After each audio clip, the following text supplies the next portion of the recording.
ஜேம்ஸின் Aadiperukku sale August 1 முதல் 3 வரை ஒரு பர்ச்சேஸ் 3 பெனிஃபிட்ஸ். காவிரி விவகாரம் தொடர்பாக மேல்முறையீடு செய்ய கர்நாடக அரசு முடிவு செய்திருக்கிறது. காவிரி ஒழுங்காற்று குழுவின் உத்தரவை எதிர்த்து மேல்முறையீடு செய்வதற்காக கர்நாடக அரசு முடிவு செய்திருப்பதாக தகவல் வெளியாகியிருக்கிறது.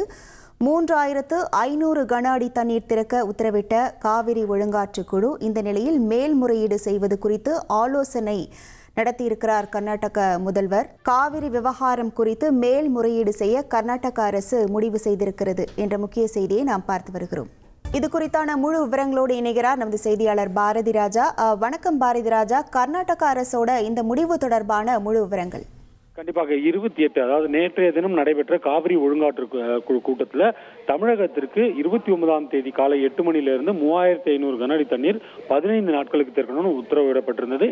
இந்த உத்தரவு தொடர்பாகத்தான் தற்போது டெல்லியில முதல்வர் டி.கே. சிவகுமார் அவர்கள், கர்நாடக முதல்வர் டி.கே. சிவகுமார் அவர்கள் சட்ட வல்லுநர்களோட ஆலோசனை நடத்தினார். ஏன்னா கர்நாடக அணைகள்ல தற்போது போதிய நீர் இருப்பு இல்லை அப்படின்ற சூழல் காரணமாக இப்போதைக்கு எங்களால தண்ணீர் திறக்க முடியாது. இதுக்காக ஆலோசனை நடத்தி எப்படி சட்டப்பூர்வமாக நடவடிக்கை இல்லை. ஏன்னா ஏற்கனவே நீதிமன்றம் குறிப்பிட்டிருக்கிறது, காவிரி மேலாண்மை ஆணையத்தால் பிறப்பிக்கப்பட்ட உத்தரவை அப்படியே செயல்படுத்தணும்னு சொல்லியிருக்காங்க இல்லையா.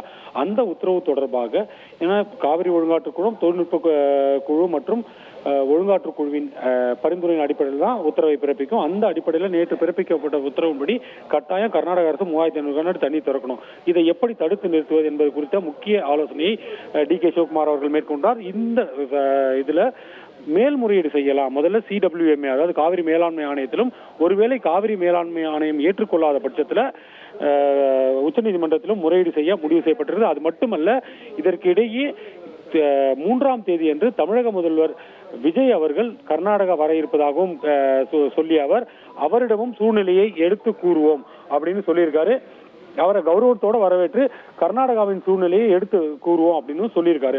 ஒட்டுமொத்தத்தில் இன்னைக்கு நடந்த அந்த கூட்டம் சட்ட போராட்டத்திற்கு தயாராக கர்நாடகா முடிவு செய்துள்ளது என்பதை தெளிவாக விளக்குகிறது. விவரங்களுக்கு நன்றி Bharathi Raja. Darling ஜேம்ஸின் Aadiperukku sale August 1 முதல் 3 வரை ஒரு பர்ச்சேஸ் 3 பெனிஃபிட்ஸ்.